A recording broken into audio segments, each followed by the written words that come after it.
Forrest Nash here. Listeners, we've got another caller live on 189.16, The Scream. What's on your mind, caller? Hey, Forrest. I just wanted to phone in and say that I think I speak for everyone when I say that you're providing a real service for Gallows Creek tonight. It's cool what you're doing, man.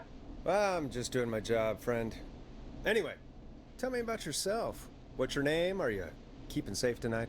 Yeah, man, I'm good, thanks. I'm at my roller rink, trying to get everything ready for the Harvest Festival tomorrow. I had a guy from Starling Security here earlier installing the Starling 4000 system, so I'm a little behind.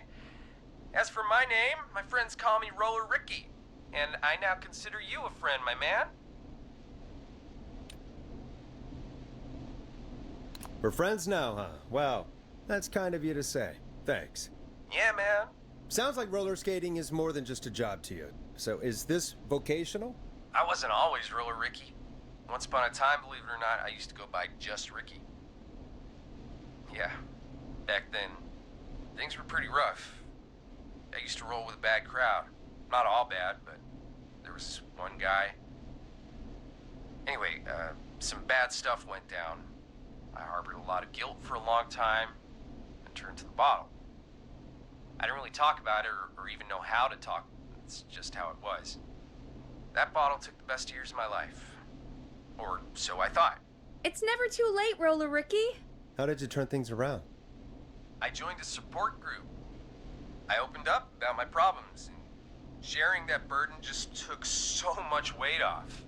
It's a long story from there, but I found roller disco. I learned how to have fun again, cutting loose and making shapes. Now whenever I get down, I get down. I'm finally free from it all, man. It's important just to talk to somebody. That's the first step. Ain't that right, Max? Aw, hello, Max.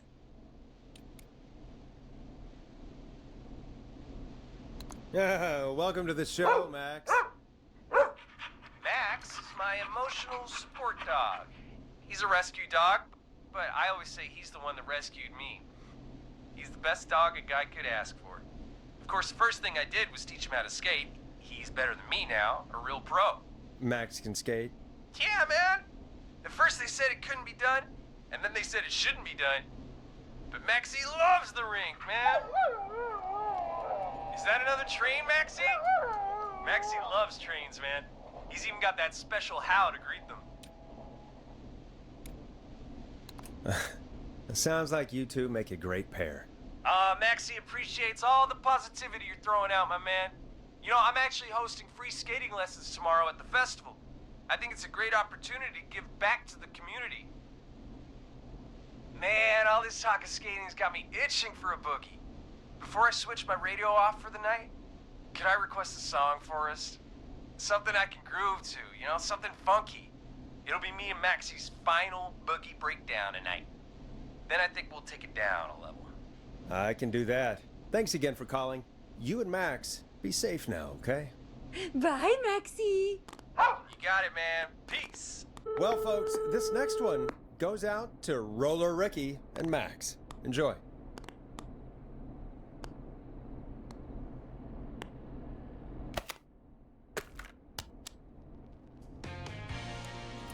Let Storm Riders take you on a rock and roll ride with the Glam Jam.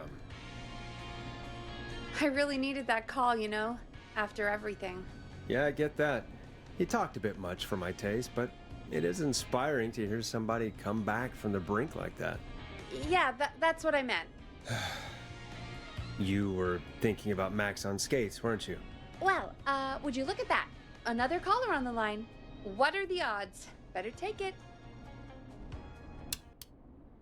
Welcome back to 189.16, The Scream. This is Forrest Nash. How are you tonight, caller? I'm doing okay. I made it home safe. Gary! Hey, I just wanted to thank you for doing what you could earlier. You know, even though not everybody made it, and, I don't know. Hey, it's okay. You were so brave earlier. You're safe now. I wanted to ask you why he didn't. Why am I... Why what, Carrie? Why did he spare me? After what he did, why let me go?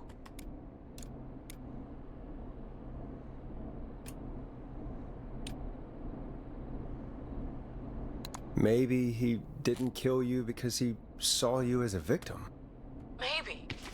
But why would that stop him from killing me too? After everything he did to... These stupid hazing nights have to stop. Carrie, you did so well tonight. Stay safe and rest. Help is coming to Gallows Creek. We just need to hold on. Thanks, Peggy. Hey, Forrest? Could I request a song? Of course, Carrie. What song? Any song by Blast Processor. And thank you. This next one goes out to Carrie.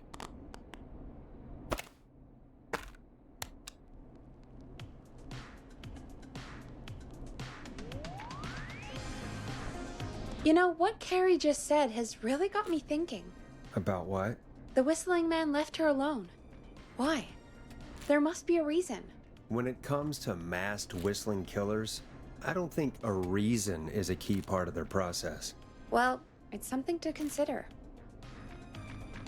I need to take a break. If you want to stretch your legs, now's the time. Just hit the Peggy button when you want to get back on air.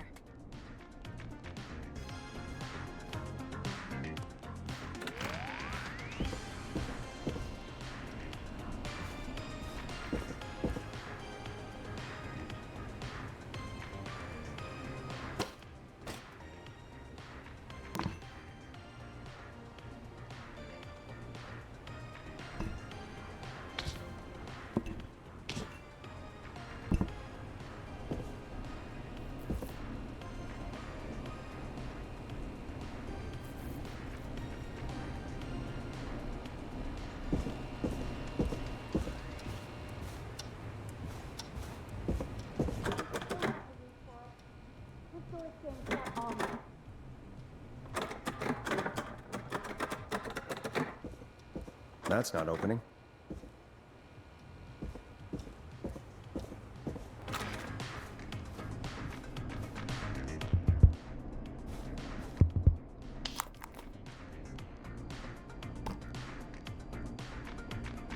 Let's get going, Peggy.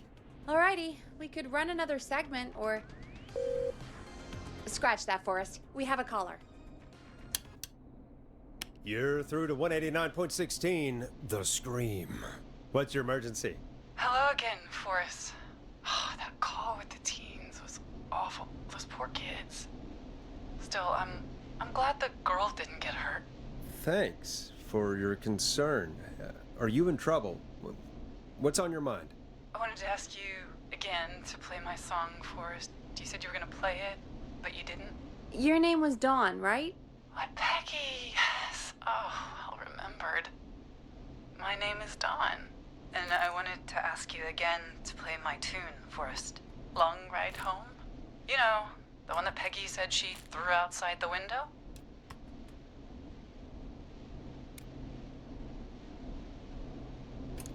I'll play a track for you, Don, but maybe pick another one.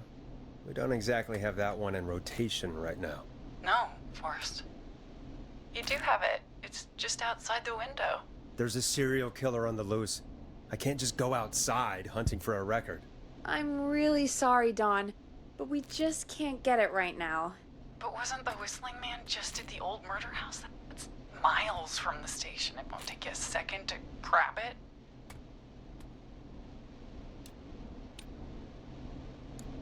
Don, I'm not sure if you've heard, but there's something unnatural about this freak. He's fast.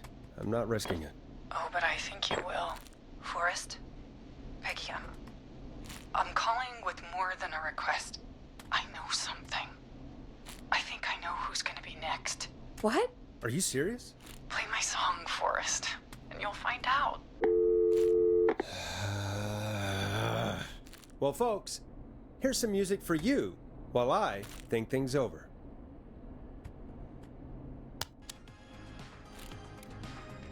Time to go on the journey that is Blast Processor with their hit song 1980X. Is Is she serious, Peggy? She's serious about hearing that song, that's for sure.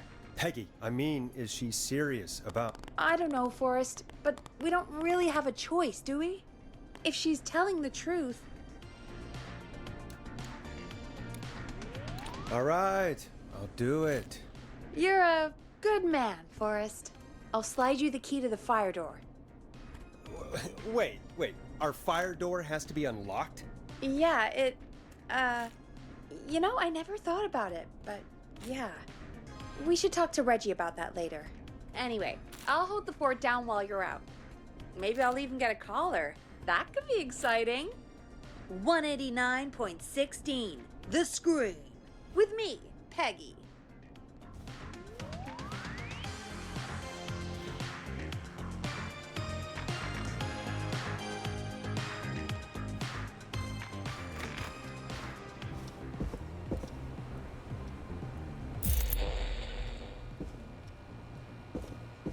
Locked tight.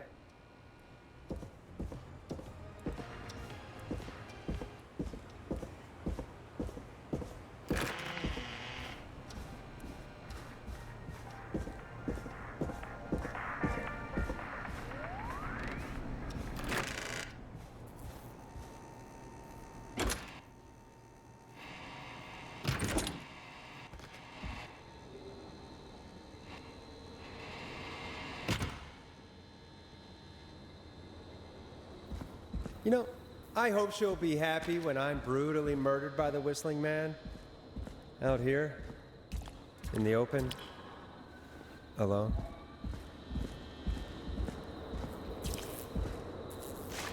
Here it is.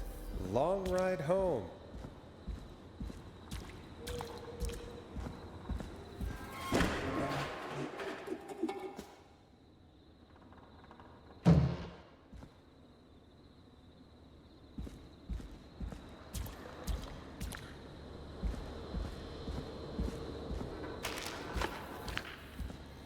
Of course, it locks behind me.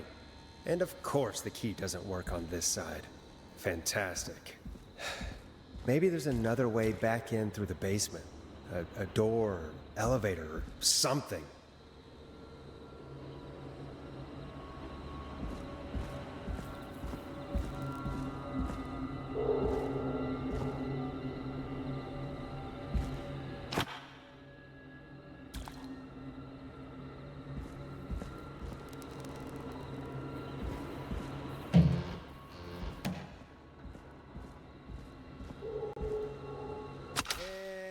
That's broken too.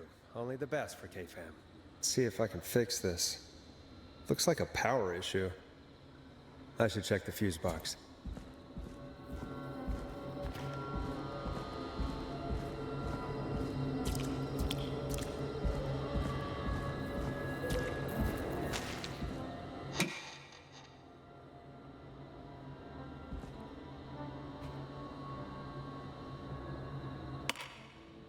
Looks like I'm gonna have to hunt around for some new fuses.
Nah, that's not right.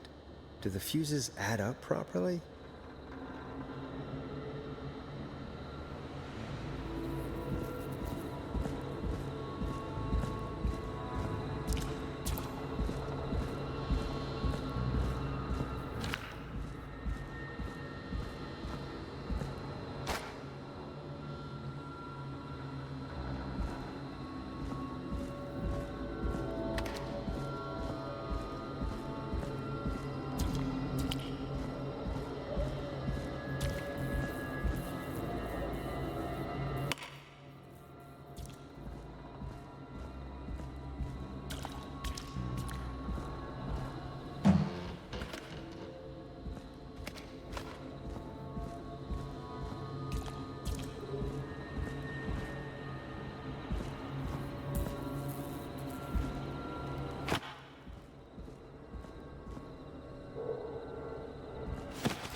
Bingo!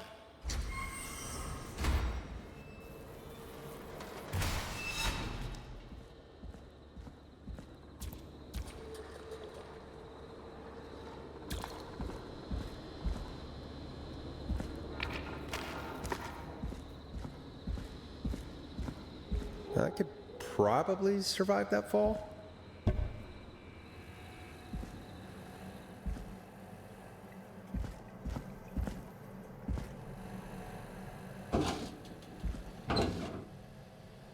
Looks like the janitor's closet. What did Peggy say his name was? Clive?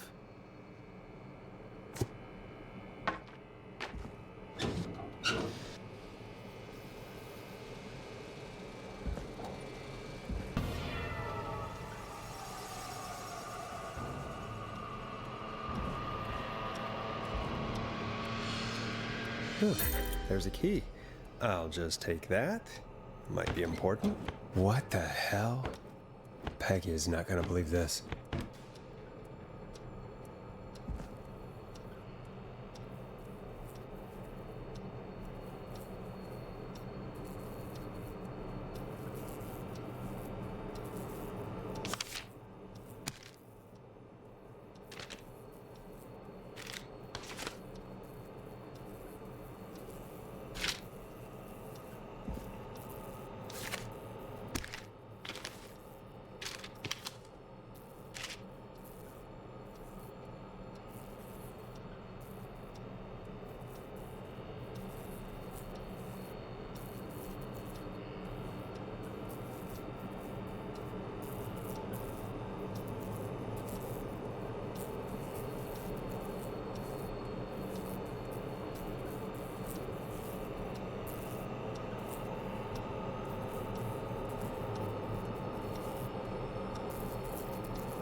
I wonder how the show's going.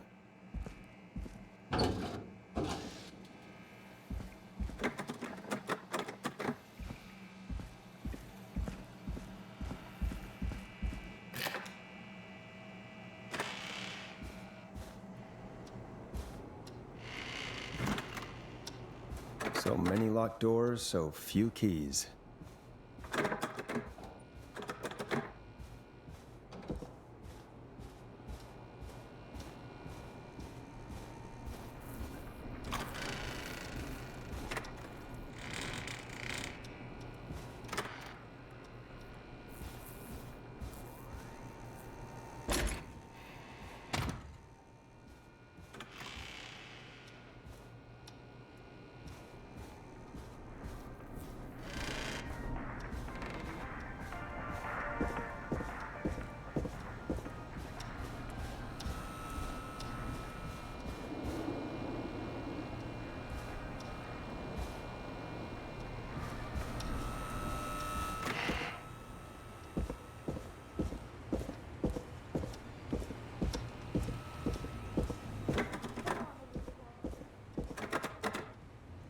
I'm not getting in there tonight. Isn't that such a good song, folks? And now for... Jesus, Forrest, you've been gone for ages. I thought something had happened. Something did happen. Clive the janitor might be Clive the murderer. What? I'll start from the beginning. The fire door locked behind me.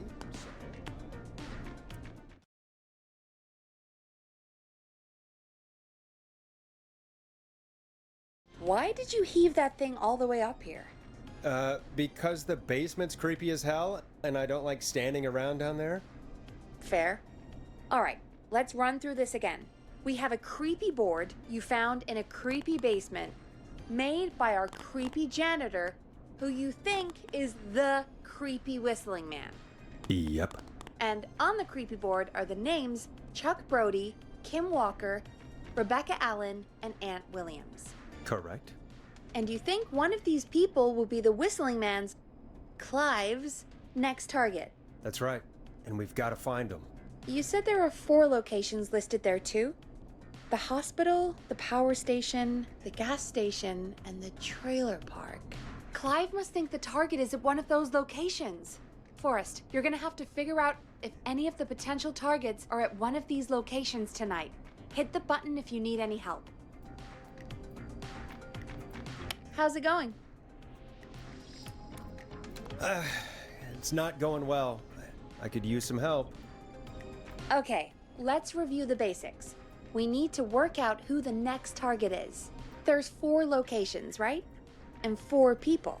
We need to figure out if anyone is at any of the 4 locations tonight. And if they are, we can call them and warn them. There must be some connections between the notes. That makes sense. Great. Need any more help? Yes, please. Sure. I think you should be methodical with this. Try grouping the notes by who they're about. You could also have a look at the dates and make a timeline. Maybe that will help rule out potential targets first. Got it. Thanks, Peggy. No problem.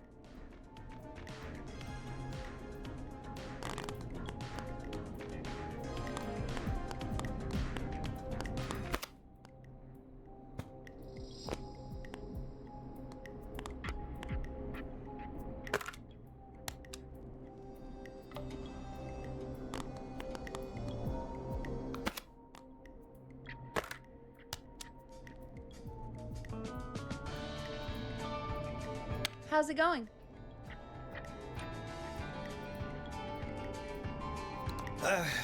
It's not going well.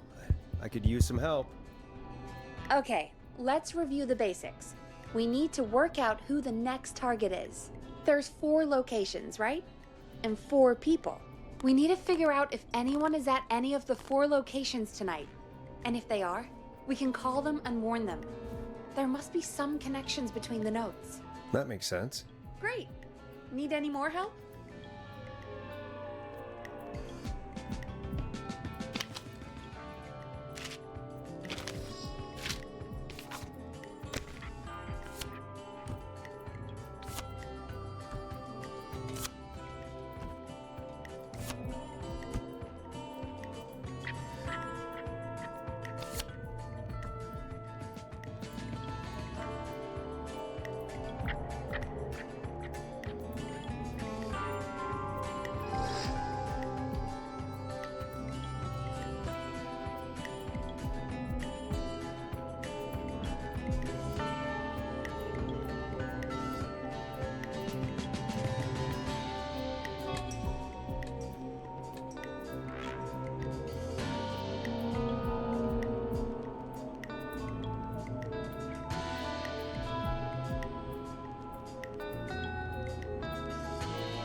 Yes, please. Sure. I think you should be methodical with this. Try grouping the notes by who they're about. You could also have a look at the dates and make a timeline. Maybe that will help rule out potential targets first. Got it. Thanks, Peggy. No problem.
How's it going? I'm okay, thanks. Think I've almost got it. Good luck. How's it going? I'm ready, Peggy. Are you sure? We've only got one shot at this. I'm sure. Let's do this. Okay, name first. Who do you think the target is?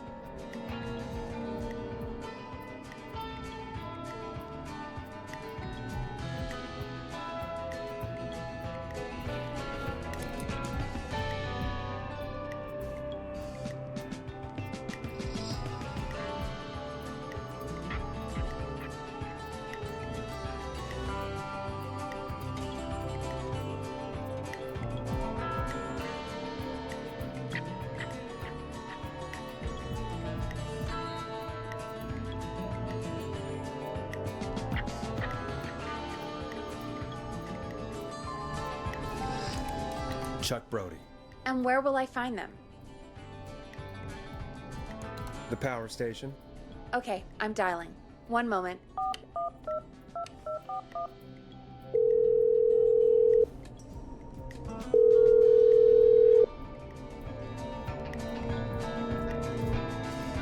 Forrest, I'm through to the power plant, but they say there isn't anyone by that name there.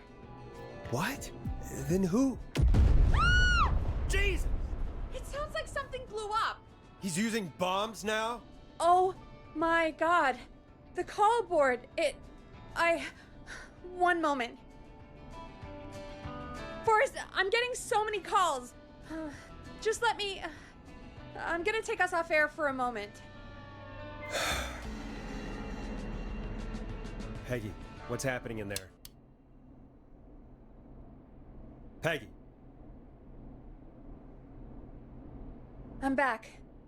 He blew up the gas station, Forrest. Okay. I spoke to the fire department and the hospital. The fire department is useless now, as you know. And, the hospital's only ambulance was at the gas station. Forrest, you've got to say something on the radio. You have to tell the town. I'm putting us back on air. Now. Gallows Creek. I don't know how to tell you this, but, the gas station's been bombed. Please, everyone, stay safe, stay inside, and... Oh, just bring us into some music, Forrest.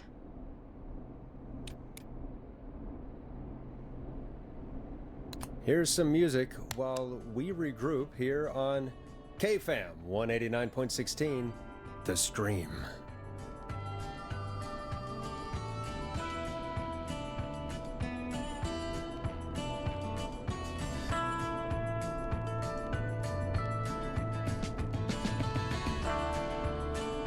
There's gotta be more in the basement to show us who Clive is targeting. And if that's the case, we can get ahead of him. Stop the killings before they can happen. Forrest, we need to go back down. By we, you mean me, right? Yep. Like I said, I need to handle all these calls. Maybe start with that creepy mannequin room you mentioned before. I still have a lot of questions about those, by the way. Me too.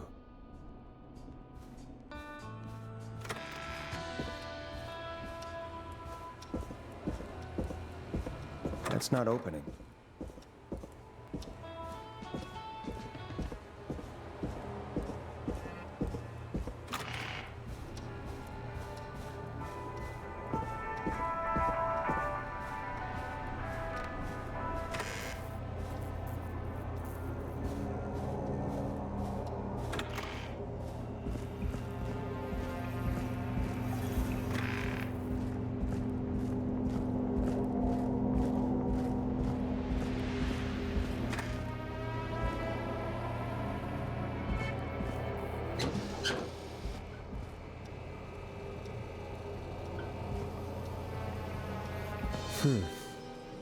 The key?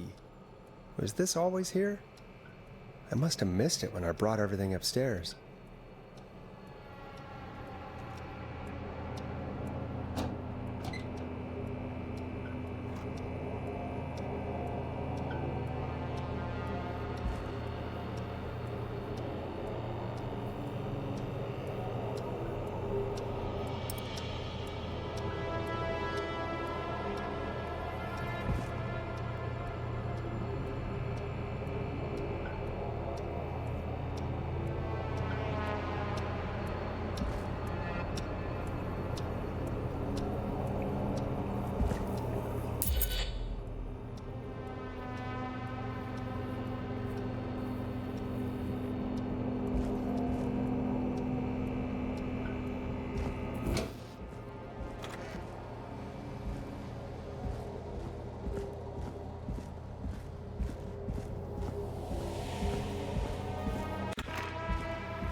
Peggy, give me some warning before yelling down the intercom.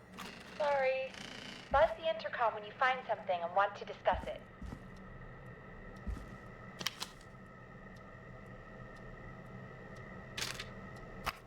Peggy, I've found a tape and a map down here.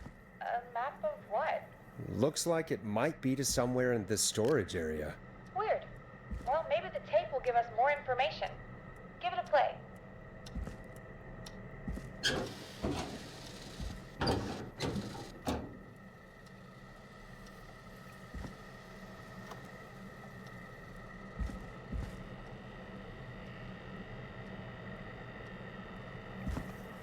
Forrest, you should listen to that first tape you found.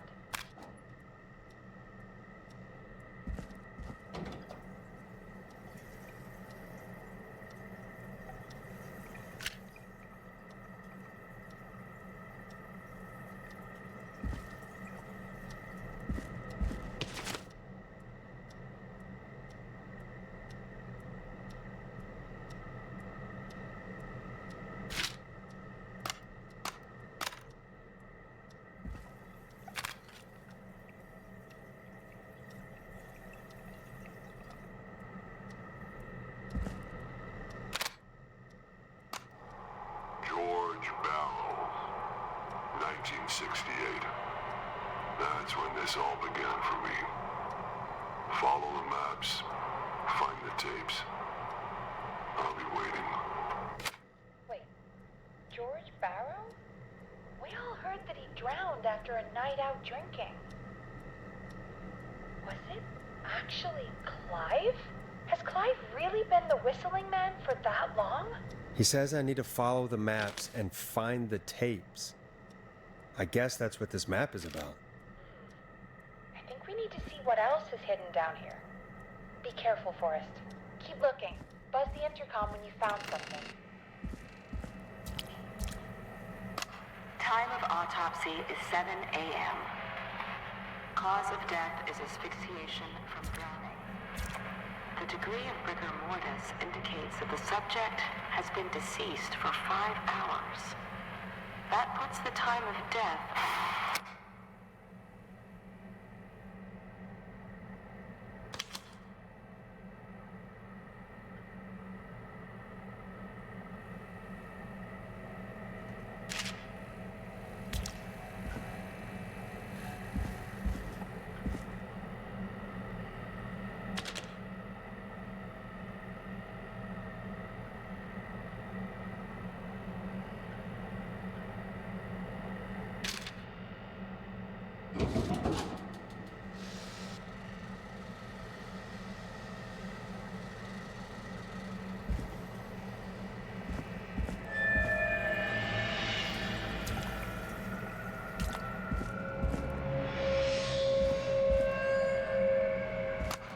Small lacerations to arms, legs, and face, typically obtained by running through foliage. Severe blistering to the feet, as though the deceased had been running without stopping.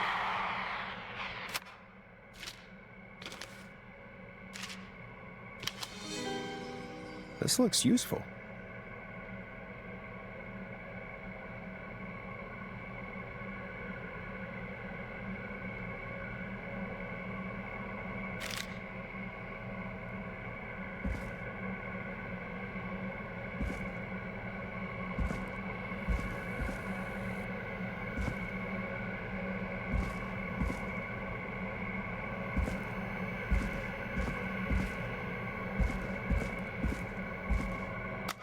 Preliminary toxicology results shows no signs of inebriation. However, a high amount of cortisol was found, indicating elevated levels of stress in the immediate moments before death.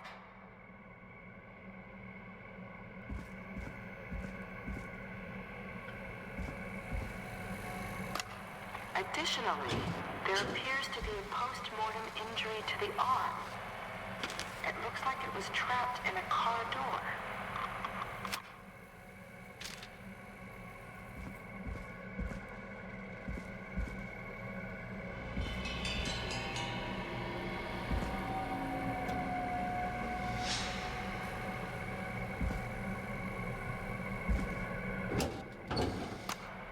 It is the coroner's opinion that the subject This has to be likely important. feared for his life and was chased, resulting in a fall from a height into a body of water, where he hit his head, was knocked out, and drowned. Following that, he was moved. Dr. Sullivan, we need to have a talk. Is that recording? Shut it off.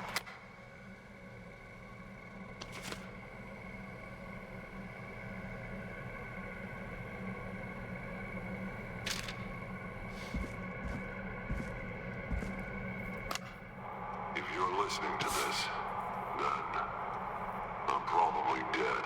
What the? I'm a man who likes to stay informed. I've got subscriptions to newspapers all over the country. A few weeks ago, Ooh, I a noticed new vinyl for my headlines collection. popping up in those papers, one after the other. Each headline about a murder. Each murder, the death of someone I knew almost 20 years ago. And each one drawing closer to Gallows Creek. Drawing closer to the anniversary. None of us are innocent, but I don't think we deserve killing. All I hope now is that I can save some folk from the worst. That I can, I don't know, do something to make up for what I did back then, I guess. I didn't kill anyone, mind you, but that's past mattering. Now, there's more I could say, that I should say, but My employer made it clear that my family would pay a high price if I ever spoke out. So, hopefully I've said enough for you, listener, whoever the hell you are, to start putting the truth together. What the hell? Peggy is not gonna believe this.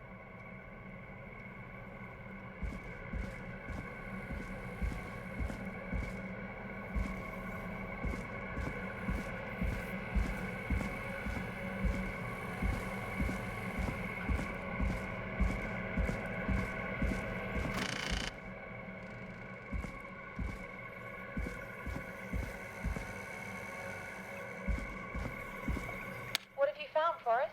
It's an autopsy tape. Doesn't say for who, but I think it must be for George. Poor George. He was so young. Something's bugging me, Peggy. What do you mean? I swear I recognize the voice of the woman talking on the tape. I just can't place it. Seriously? Do you think you've met her before? I don't know. I mean, I just got here recently. I don't know.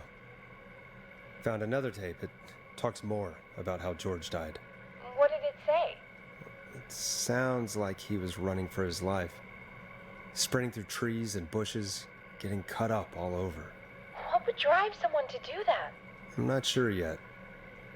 There's also a tape about a toxicology report. There were no signs of drinking or that he was on anything. What? But everyone said he went swimming drunk and drowned. It was in the newspaper and everything. I found a written autopsy report. What does it say? According to that, it's just like you said at the start. George drowned after getting drunk. Said he liked to fight, too. But that contradicts the tape. I know. And I think I know why. There's a note with the report that says, "I'm sorry I made you do this, Virginia." If it was on the autopsy report, then Virginia must be our coroner. Wait, the caller from earlier, when we had to call the takeout restaurants, wasn't her name Virginia? We need to call her back once we finish down here. It looks like she might know something about what's going on. I found a tape that introduces a new detail to the story. Post-mortem injury. Apparently, his arm got caught in a car door. A car door? Yeah, after he died. How do you suppose they can tell? How can they tell? I'm a radio producer, not a coroner. The written report I found doesn't mention it at all. How did his arm get trapped in a car door after he died? Unless he got it when the police collected his body, I guess someone else must have moved him after he was dead to where he was eventually found. But the report, what is going on here? I found a police report. Mentions a friend from earlier, Sandra Sharp. Sandra. The jazz runner? That's right. She found George's body washed up at the reservoir. The reservoir? Yeah? What's strange about that? George got cuts from running through foliage, right? But there's no forest around there. Also, how did it wash up at the reservoir? What do you mean? Reservoirs don't have tides. But that's what the police report said. It's not possible, though. I did a school project on reservoirs and got an A. But, yeah, not important right now. The important thing is that it doesn't make sense. What are you suggesting then? That the body was originally found somewhere other than what the report suggests? That the sheriff tried to cover it up, but accidentally let something slip? Something like that. I think. Well, Sheriff Matthews wrote the report. If he hadn't been eviscerated, we could have asked him. True. But Sandra is still alive? Once we're done down here, we should give her a call. In another tape, the coroner comes to the same conclusion as I did. George was running from something. Maybe an animal? Maybe, but then there's this next bit, where the coroner thinks he was moved post-death. So she agrees with us. At the end of the tape, someone burst in and demanded Virginia stop recording. I think it was Clive. This is starting to make sense now. This is a conspiracy to cover up what happened to George. I think I found Clive's last recording. I think Clive might be gone. Gone? I found a confession. Not for any killings, but for playing a part in covering up George's death. He left this behind in case he died. He hoped someone would find it. Do you think the Whistling Man already got him? Possibly. We've had a lot of callers tonight, but maybe not every victim made it to the phone, you know? We don't know how many there really are. Christ, Forrest, that's dark. I know, but Clive said he had read about other murders in other towns, and that the murders were all folks who knew about the incident. And the killings were getting closer to Gallows Creek. He said he wanted to do something good for once. The board in his office. He wasn't tracking people down to kill them. He was tracking them down to save them. Ugh, why didn't he just come out with all of this? He said his employer threatened his family if he spoke out about any of it. His employer? The one who orchestrated the cover-up? Oh, Clive. I'm sorry for thinking you'd killed all those people. Do you think you found everything? I think so. Forrest, what's going on here? Someone wanted that boy's death to seem like an accident. And they hired Clive to make it look that way. Come back upstairs when you're ready. We need to figure out our next step.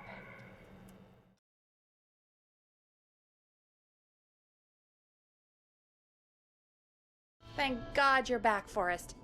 I've been running out of stuff to pad our airtime with. Peggy, you work in radio. Forrest, I'm stressed. I mean, really, how are we supposed to keep a show going with all this happening? This is our job, Peggy. We gotta do it. You're right. So, what's the plan now? I think we should call Virginia back. All right, I'll get her on the line. Time to turn the music off. Hello again, Gallows Creek. This is Forrest Nash.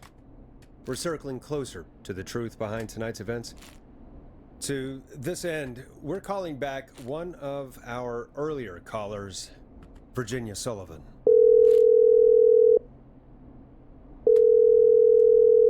Fretman Plunker here? Who's this? Is it you? Goose? Plunker, hey, it's the Radio Man, Forrest Nash. Radio Man? What's up? Solving mysteries, saving lives. The huge. Right on. Plunker, what are you doing at Virginia's house? She asked if we could stay to keep an eye out for that whistling turd. So we're hanging out, bro. Well, that's big of you, Plunker. No, it's nothing. Can I speak to Virginia? Sure thing, Radio Man. I'll just go get her. Who is this? Hey, Virginia, it's Forrest. I'm glad you're still okay. Oh, Forrest. Sorry, I'm still jumpy. Sorry to hear that, but listen, hey, we need to talk. What about? We're calling because we think you can help us understand why this is happening tonight. Me? What would I know? Does the name Clive mean anything to you? Clive? No, I don't know that name. What are you asking about this for? You mentioned that name earlier when you called us the first time. I don't know what I said then. I was petrified, Forrest. Clive's the janitor at our station, and we know you spoke to him in the past. Forrest, please. You don't know what you're doing. He'll come for me. Virginia, it's okay. Clive won't be coming after you. We think Clive's dead. Dead? But isn't he? He's the Whistling Man, Forrest. Why are you so certain Clive's the Whistling Man? Because all those years ago, It's okay, Virginia. He's gone. We found evidence to suggest well... And we found your autopsy reports for George Barrow. How? I saw him destroy Well, he didn't. I don't know if he kept them or made copies or what, but we found them, and we know it's related to what's happening tonight, which is why we called you. Why did you write a false report? All right. One day, I came into work to find a boy on my slab. And as I finished the autopsy, this man, Clive, he just burst in. And he started making demands to give over the reports, to falsify what I found. Of course I said no. But, well, when someone wants to make you do something, they can use the carrot or the stick. For me, he used both. You see, my sister is sick. She has a chronic condition that's never going away. It's expensive to treat, and it was getting to where I couldn't afford it. And Clive promised me that his employer would pay for my sister's treatment if I did what he said, and that if I ever spoke about this, he'd beat me to within an inch of my life. I don't know why he had me do it, but my sister needed me. You have to understand, she needed me. We understand.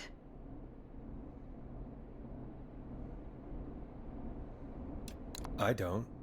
You helped cover up the death of a child. Forrest!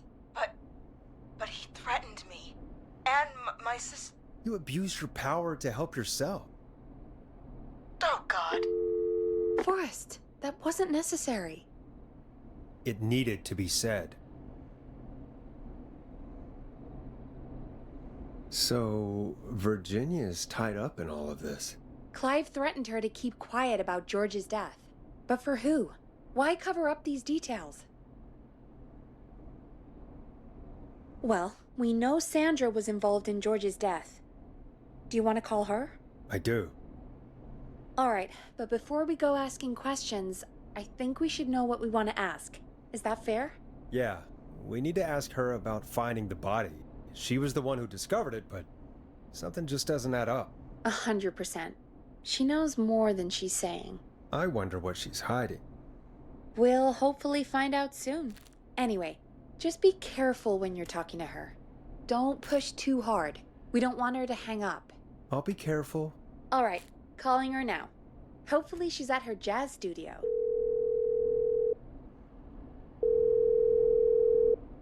Aha! Forrest, you're through.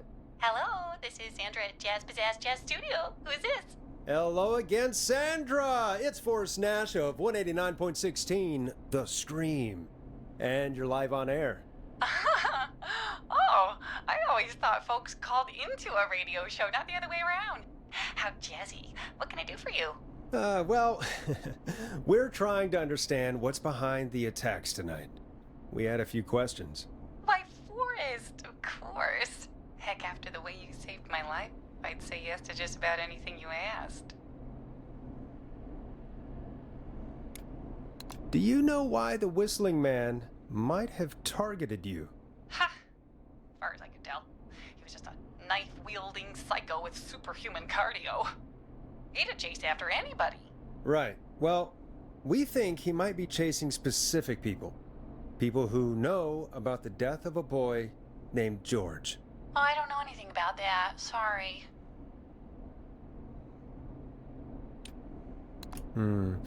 Have you had to keep quiet about anything? Any secrets you've had to keep? What would I have to keep quiet about? I don't know. I mean, could be that you've seen something or heard something. I never saw anything. And even if I did, what would that matter? And it was years ago. Sandra, are you okay? It was years ago. We know, Sandra. You do? You know about? Yes. Of course. This studio is my life. After I found the body in the river, I couldn't lose my studio. Do you understand?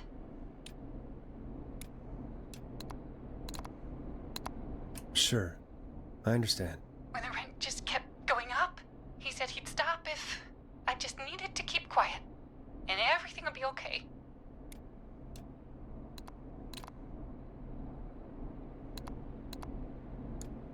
Sandra? Who was he?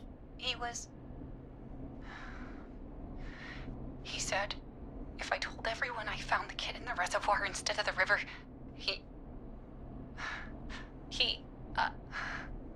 I'm sorry. I can't do this. And she's gone. I don't think that could have gone any better. You truly did great, Forrest. Well, folks, if anyone out there has any thoughts on what's going on tonight, please call in. That's good timing. We've got a call waiting just this second. Welcome to 189.16 The Scream with me, your host, Forrest Nash. Hi, Forrest. I know this is really out of the blue with everything happening tonight, but I wondered if you could send a special birthday message to my uncle.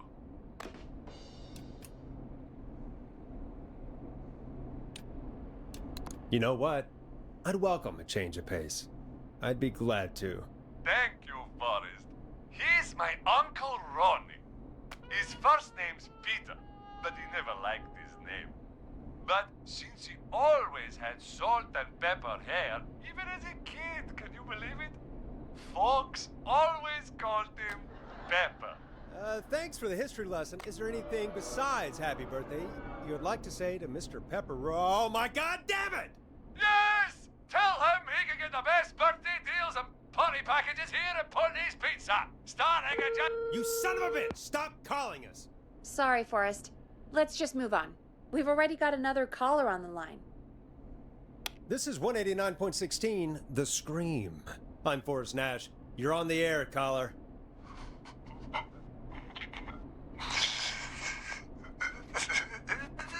Caller.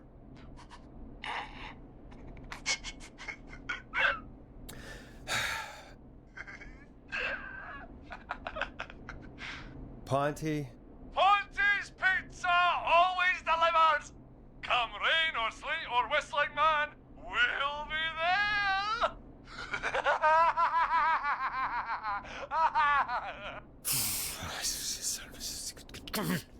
Forrest? Forrest? Are you okay? Forrest? I hope the whistling man gets him with his own pizza slicer. Jesus, Forrest? Sorry. That was too much. It's okay. It's been a high-stress night. Don't worry about him anymore, okay? Not for tonight, anyway. I think he's spent for now. We've got another call, whenever you're ready.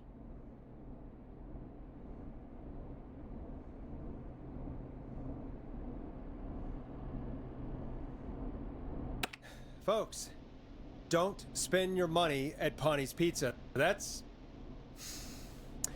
all I'm gonna say about that. Moving along, I'd like to welcome another caller to 189.16 The Scream with me, Forrest Nash. Who may I say is calling? Well, hello again, Forrest. Dawn. Dawn? We played your song, Long Ride Home. Did you hear it? Can you tell us? Never mind that now. First, I'm calling because I need your help. Are you in danger? I sure am. Do you mean Yes, he's after me now. you? I think so. He must have heard me on the radio helping you. Helping? You didn't exactly help. Maybe I've been helping more than you know. I was out following a lead, trying to work out who would be next, after Chuck. And what happened? And I started to feel like I was being followed. I came back to my apartment building, but this newfangled security system has me locked out. I need you to help me get inside.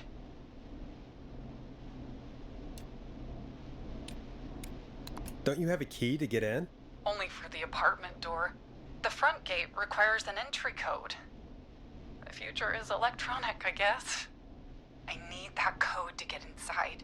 Which apartment block do you live in? Maybe one of our listeners lives there too. It's the new Woodside apartment building between the town hall and the trailer park. But I doubt any of your listeners live there. I don't have many neighbors. Sounds like a prime piece of real estate. The sound really carries at night. Shit.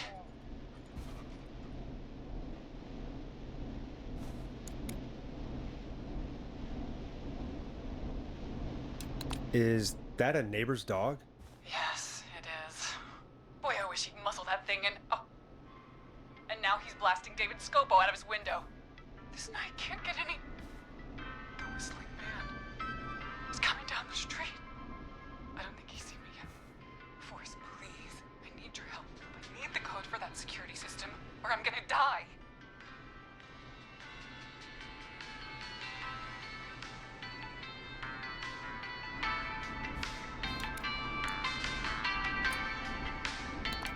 What's the name of the security system? There's a sticker on the box. It says Starling Security 4000. There's a keypad, and it looks like it wants a 6-digit number.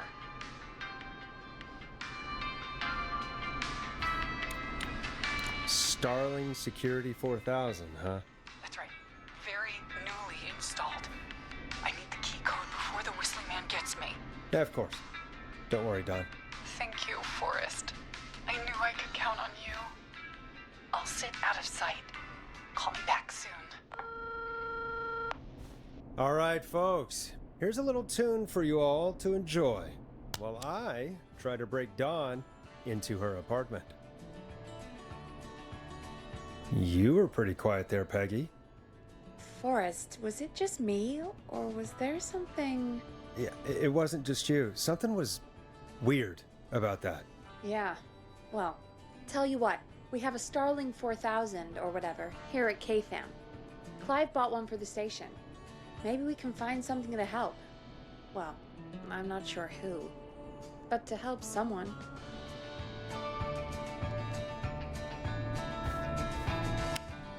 Okay, so she's locked out of the Woodside Apartments, and somewhere, Clive probably has the papers for the Starling 4000. Welcome back, Forrest. Find anything? Nothing by way of key codes. I see. Any ideas, Peggy? Dawn says she's stuck outside the Woodside Apartments with the whistling man nearby. She's locked out because of some new security system. Yeah, the Starling 4000. Right, and we had the same security system delivered here. Clive was going to install it, so check the basement. I'd guess that's where Clive would have stuff like that. Thanks, Peggy. No problem. Don't take too long.